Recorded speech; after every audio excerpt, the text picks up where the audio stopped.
Welcome to Public Forum, a community outreach program produced at North Idaho College on the shores of Lake Coeur d'Alene.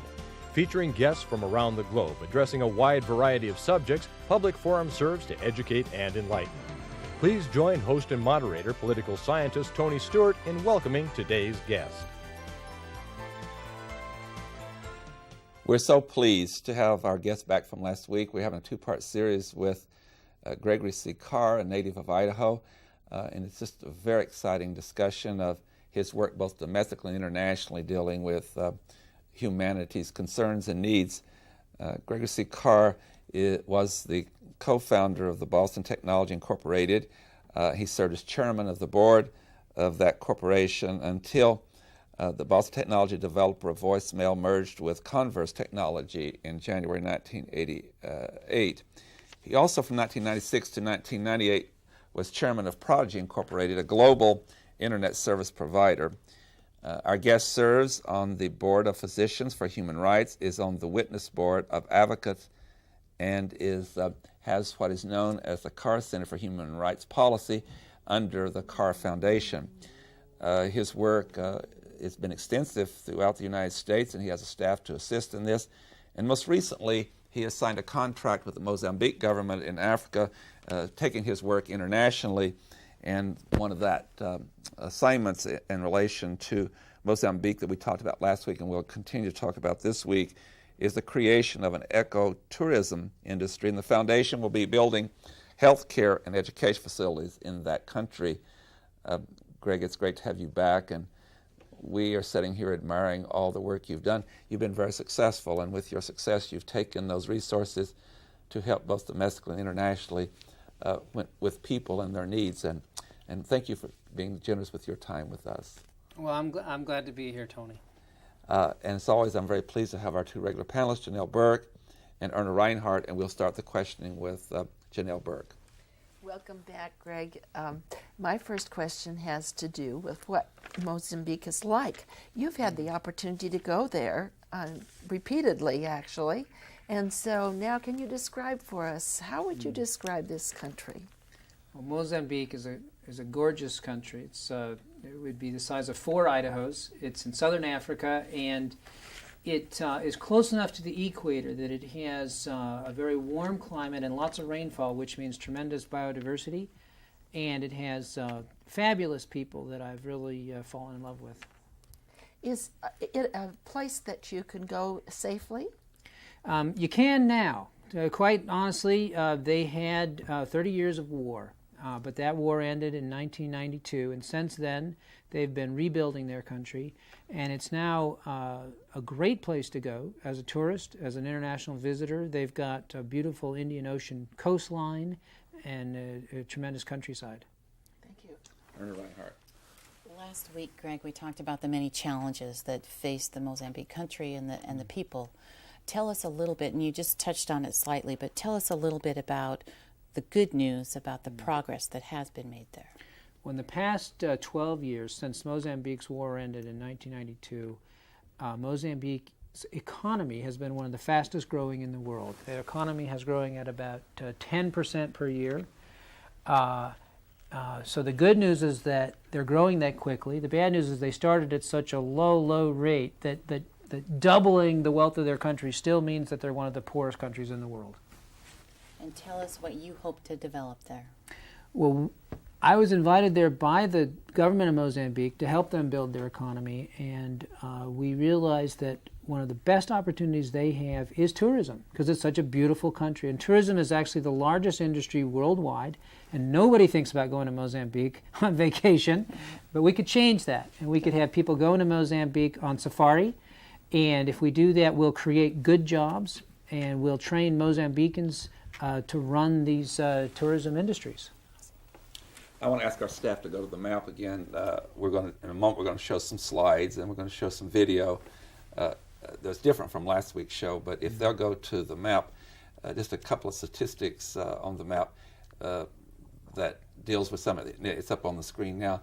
It's a rather large country, and it's in southern Africa next to South Africa, isn't it? Yes, it's down. It has about 1,500 miles of Indian Ocean coastline, We're looking at the center of Mozambique right now, and the part that is circled is Gorongosa National Park, which was created about 40 years ago and at one time had some of the densest wildlife populations in all of Africa. And sadly, 95% of that wildlife was poached out during their civil war. In a few minutes when we do the video, we're going to see some really old video that when you had such a lot of different kind of vegetation, animals, and all that's been poached and destroyed. But first I want to go to the slides. And I think we have about 10 slides. And as we did last week, on the different slides from last week, if you'll take us through those, we'll have our viewers actually taking it through this visual trip to Mozambique. Well, the way that we need to rebuild Gorongosa National Park is to have a good anti-poaching team, a bunch of park wardens that monitor the park, and when we do that, the wildlife will have a chance to repopulate themselves. And so we're hiring and training a bunch of good people to do that. And in the next slide, you can actually see items that were confiscated from poachers. What he's holding are snares that are used to catch lions and antelope and so forth. And behind him are weapons that were confiscated from poachers. And now we'll take a look at the different ecosystems of Gorongosa National Park. It has about 9 different ecosystems in this area, which is what makes it one of the most important places in the world for biodiversity preservation. We're looking here at wetlands, grasslands, and behind that a lake, where if this were 40 years ago, you would see thousands of antelope out on that plain, and now you see nothing. In the next slide, we see one of the forests of Gorongosa Park. This is what's called a Miombo forest. It has a tremendous vegetation. You can see some ferns on the left-hand side. And again, this is where you would have had enormous populations of wildlife. The next slide gives you a sense of the spectacular diversity of this park. Those are limestones, and this is a limestone gorge and a certain kind of a rainforest that's in that gorge. And this is where you would have seen a leopard hiding up in one of these crags. And in the water, at the bottom of the gorge, you might have found a hippo or a crocodile. The next slide, you're looking down from the mountain now, and this is a different kind of rainforest. It's one of the 9 ecosystems. And our guys are hiking down the mountain now. It's called Gorongosa Mountain, and it's about 5,000 feet high. And the next slide, you get a view of the mountain from far away, and you can see another ecosystem that's called savanna. Most people have heard of that, and this is where you ought to be seeing a lion or something like that, or antelope out in the savanna. Finally, another ecosystem is, you can see the water from that mountain comes down and washes the park. It looks like pure water, too. It looks beautifully clean. And the good news is I've flown over the park, and we counted 60 hippos, so they're coming back. And we found 3 prides of lion. So the animals are finding their way back to the park. Now that the danger's been removed. And now that the poaching has been stopped, they're going to regenerate themselves. And one of the things that we need to do is to work closely with the communities that live around the park. This is, after all, Mozambique's park, and the people that live there, it's their park.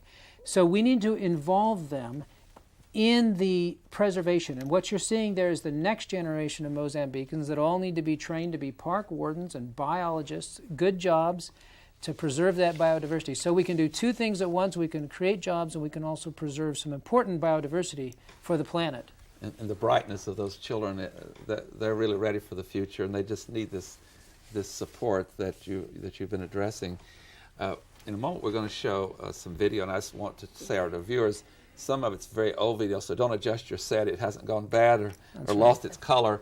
And then we'll go to some other video that's color. But I think this video that we're about to show indicates what you've been talking about, how really plush the whole area was, both in the types of animals and different kind of foliage, and a lot of that was lost, but now you can regain it. And the second part will show what it looks like now. So if we'll run the video, and you can take us through that as you did the slides.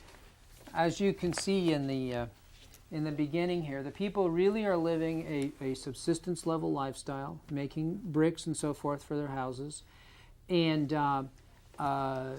what we need to create are better paying knowledge jobs. We need biologists and game wardens and tourist experts and so forth, so that the people can compete in a world economy. And ecotourism is something that Mozambique can do, as well as any other nation on earth, because of their natural assets and their beautiful country. Here's some of the old We're video. seeing from 40 years ago when Gorongosa Park used to have lots of wildlife and lots of tourists. And there were as many as 5,000 elephants in the park. Now there's only 250. But we can rebuild that population. And now you're coming back to today and you're seeing how beautiful the park is. You just don't see the wildlife. So it's clearly the opportunity is there. I can imagine that any one of us would enjoy going for a hike in a fabulous area. This is a river at the north of the park. We do have 5 different primates in the park. Those are baboons. They're not in large numbers yet. You can see behind them one of the buildings that was destroyed during their civil war in the center of the park. And we need to create new tourist facilities. We need to create nice places to stay. That's Portuguese, and that says Gorongosa National Park. And you get a long view of the beautiful Gorongosa Mountain. There's 500 bird species that can be seen in the park, and this is the wetlands, and so you can see there's a tremendous opportunity, and that any one of us would want to go there for a vacation if the infrastructure was created. But you have that incredible geography, and now with restoring that, I think people would certainly want to go. And then nonprofits such as yours can play such an important role once that is established to inform the world. This is a great place to go and to help the people of Mozambique economically by visiting. Well, you know, a national park is actually a knowledge industry. It takes a lot of smart people to run a park. You got to be trained in science, and you got to be trained in business and so forth. And there are very few schools in this part of Mozambique. So we need to create an educated workforce, which means we need to create schools, and we need a healthy workforce, which means we need to provide health clinics. And if we do all of this and attract tourists, then we can lift the central region of Mozambique. Thank you, Janelle Burke. We've been talking about economics, and we've been talking about the help that it would be for the Mozambicans. I guess is that what you would say, Mozambicans? Yes. For them to have the tourist industry. But we haven't talked much about manufacturing or some of the other kinds of things, or even agriculture, really. What are the prospects for those particular areas of the economy? Mozambique does have some great natural assets, and one of them is their long Indian Ocean coastline. And they do have a good fishing industry and shrimp and so forth, and that can be developed. They also do have some other natural assets. There's an enormous aluminum factory in southern Mozambique, but it's very tough for a country like Mozambique to decide how to compete in a world market. What can they do that will be world-class compared with other countries so that they can succeed? And their agriculture can be improved. Tourism is a big opportunity. And certain kinds of manufacturing, such as this aluminum factory, they need to look for those opportunities. They need a successful private sector to develop and to create jobs. Greg, I want to go back to the park because I'm really intrigued with this project, and I wish you every success in making it a success. How big is the park? Because it looks very large. The proper park boundaries are about 1,200 square miles, but the entire ecosystem is several times that. And so there's a buffer zone around the park. So a biologist is going to be concerned about the entire ecosystem. Over the course of this coming century, we're going to lose a lot of the species on our planet, and we're losing some of our most beautiful areas, places that biologists call hotspots that have intense biodiversity, lots of species, both flora and fauna. Mozambique is one of these hotspots. And one of our goals is to preserve this area so that we can hand it off to the next generation intact or even restored, so that we preserve the biodiversity of our planet, because it's important for our health and for our well-being that we take care of the environment. And Greg, how do you plan? Do you have a strategy for how to train the people of Mozambique to become biologists, to become wildlife biologists, to become scientists, to become all of those skilled people that you'll need? Yes, we're starting 2 special schools inside the park. One of them is to train rangers, and the other is to train biologists. And we've already hired people that will do that. Our first goal always is to hire Mozambicans if we can. And if we can't find the Mozambican, then our second goal is to hire within the region. I just hired a biologist from Zimbabwe, and I hired 2 people from South Africa. So always the goal in international development is to create the local skills. We want Mozambicans to run their own country and to run their own park. They just need a chance, and they need that education. And what is your vision for the park? And are you looking 5 years down the road, 10 years, 20 years? And at the end of that vision, what will people like me be able to do if I come? Well, we want you to come a lot sooner than the end of the vision. But I've made a 20-year commitment to the government to help. And what I hope is that Mozambicans and international people can enjoy a healthy Gorongosa Park, go there and see all kinds of wildlife, be educated by smart naturalist guides, and spend their money so that we create jobs. We want to create a lot of jobs. We want to give health care and education to every one of those employees, and so that everybody wins. The tourists have a great time, the biodiversity is preserved, and the local people get some employment. Last question, real quick. How would I get there? That's a good question.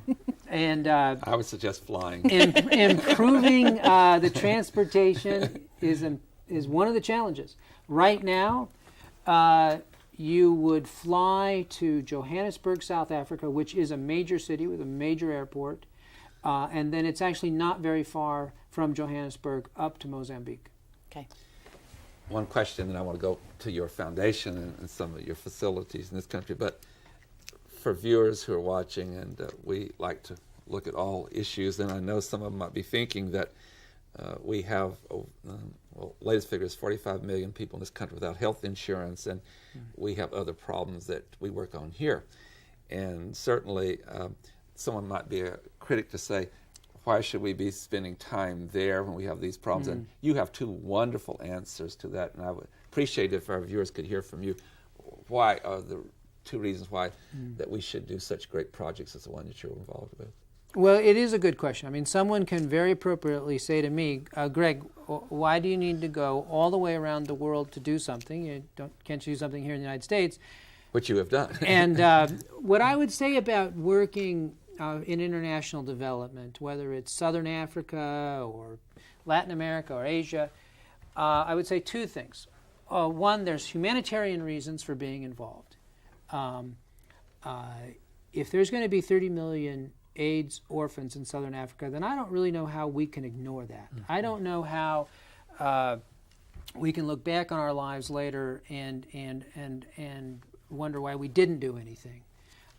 So I think that there's humanitarian reasons. If right now there's 6 billion people on the earth, and 1 billion of us are quite rich and 5 billion are quite poor, and I don't really know how the 1 billion of us can just ignore the other 5. And the second part, I would say, if someone weren't moved for humanitarian reasons to do international development, then there's national security reasons to do it as well, because we are a very small planet now, and we all know that terrorism comes from poverty, and that other countries need to grow and need to see their economies developed and see democracies established and preserved. It'll make a safer world for all of us. Very, very excellent answers. The Carr Foundation has recently built a new facility in Massachusetts, and you have a very good staff. But you're taking on another approach to human rights that I'm very impressed with in dealing with the arts and humanities. Tell us how this new facility is going to help you have this other dimension to your work. Well, we're just moving into a new building in Cambridge, Massachusetts, which is a combination of arts and human rights. So we have a theater on the first floor, a small 300-seat theater, and then on upper floors I've invited some human rights organizations, Physicians for Human Rights, to join, and my own organization is in that building. And the reason I wanted to combine arts and human rights is the following, that all of human rights work rests on the fundamental premise that every human being has dignity. And you start there, and then you say, if human beings have dignity, then what does that mean? They need their rights. That means that they need a fair trial. They need freedom of speech, that they should never be tortured, that they should have health care, that they should have opportunities.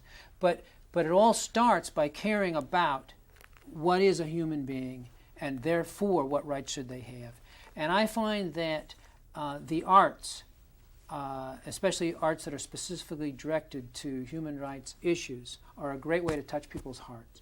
And if you can get people emotionally engaged in the issue, then they start thinking. And so that's why I've put these two things together in our building. One follow-up, and that is the motion picture industry has been used to help with these kind of social justice issues. Some movies in the past, in the 60s, dealing with civil rights, like In the Heat of the Night and all. Same way as the live theater, and I know where you're going with that. But one other point is that, like you're saying, if people from their hearts believe that people have dignity and all, then atrocities cannot be carried out by those individuals that believe that. So this is a global educational challenge to try to deal with. We've had so many atrocities throughout the history of the human race. And so I know you're committed to that approach to trying to deal with that problem. Usually when you see large-scale human rights atrocities, the perpetrators always dehumanize the victims. And they always, and so there's a notion that, well, they're not really like us, or they're different, or they're not really human, and it doesn't really matter that we're doing this to them. And a big part of the human rights effort is to get people to recognize that all humans have dignity, that we all are part of the same human family, because you really can't perpetrate a heinous human rights violation on somebody when you see them as a human being. You can't do it. That's impossible. Yeah. Janelle Burke. Well, many of our viewers will have been listening to these two wonderful shows, and they're going to say, what can I do? So can you tell us what it is that individually we can do to help out in this effort? Well, I think as a start, we can all educate and inform ourselves.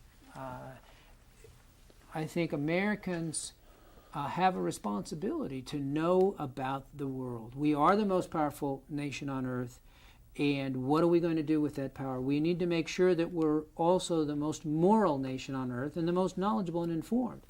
So Americans, if we're going to have this power, we really have an obligation that goes with the power, which is to know about the other 200 nations on this planet, to know about the conditions.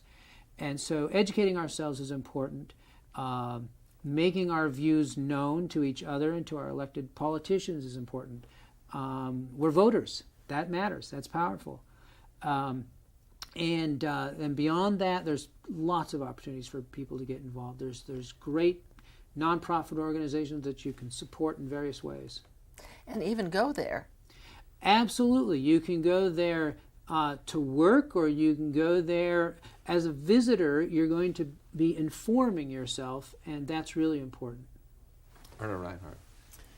Greg, I heard you speak this morning about how much of the United States budget is used on humanitarian need around the world, and I'm wondering if there's a way. I would love for you to repeat that statistic, because I think that's really important. But then, what can we do also to try to be involved in changing those kinds of policies? Well, I think if you asked most Americans what percentage of our national budget do we give to foreign aid, they would give you a much larger number than the real number. Because we are generous people. Americans are generous. And so we assume that our policy is generous. But we have to take a look at that. I'm told that it's only about 0.1% of our national budget goes to foreign aid. So 99.9% does not go. And what is it that the United Nations recommends? Well, there's people in the international community who have suggested that nations try to give 0.7% of their budget to international development and foreign aid. And there's only 2 or 3 countries in the world right now, I think some Scandinavian countries, that actually achieve that goal. We're all, if you were one of the richest people on earth and you live next door to one of the poorest people on earth, I suspect that any one of us would make an individual moral decision to share more than 0.1%. We would do that. And the question is, do we translate our personal beliefs into the policy of our nation? We're just about out of time, but in the very, very short time we have left, I've known you a good long while, and you're optimistic, though, aren't you, that even with all the problems in the world, that there's a lot we can do? I'm optimistic because of the people that I meet when I engage in this work. Good people, including a lot of Americans, Peace Corps volunteers that go to Africa and work and stay there after their term is over, and a lot of. I'm optimistic because of Africans that I meet that are courageous and that work hard. So yes, these are tough problems, but every one is solvable in tiny little steps. And through inclusion rather than exclusion, that I'm sure that makes a difference. Greg Carr, thank you for these 2 weeks on the program. You've been just so informative and encouraging and hopeful, and I know a lot of our viewers will take this and they will do some of the things that you have suggested. And good luck to you at your foundation, your work, both here and abroad. Well, thank you, Tony. Ladies and gentlemen, our guest has been Greg Carr of the Carr Foundation, and as you've seen on this program, he's doing great work both here and abroad, and we've enjoyed bringing that to you, and we thank him for his time. He's been gracious not only to be on these 2 shows, but he did a lecture here today, he did a luncheon, and he's been busy all day, and he's always been willing to assist when we call upon him. And again, I thank the panel for their fine questions and our staff for their very great work, and I'd like to invite you to be with us again next week when we'll be moving yet to another issue. We always like to hear from you, and please let us know what you would like to hear about. And so, therefore, join us again next week. Until then, please have a good week. I am Tony Stewart. Recorded on the campus of North Idaho College, Public Forum is the longest-running in-house college production on PBS. Each episode is pre-recorded live and is an educational outreach from North Idaho College. Please join us at this same time next week for another edition of Public Forum on this public television station.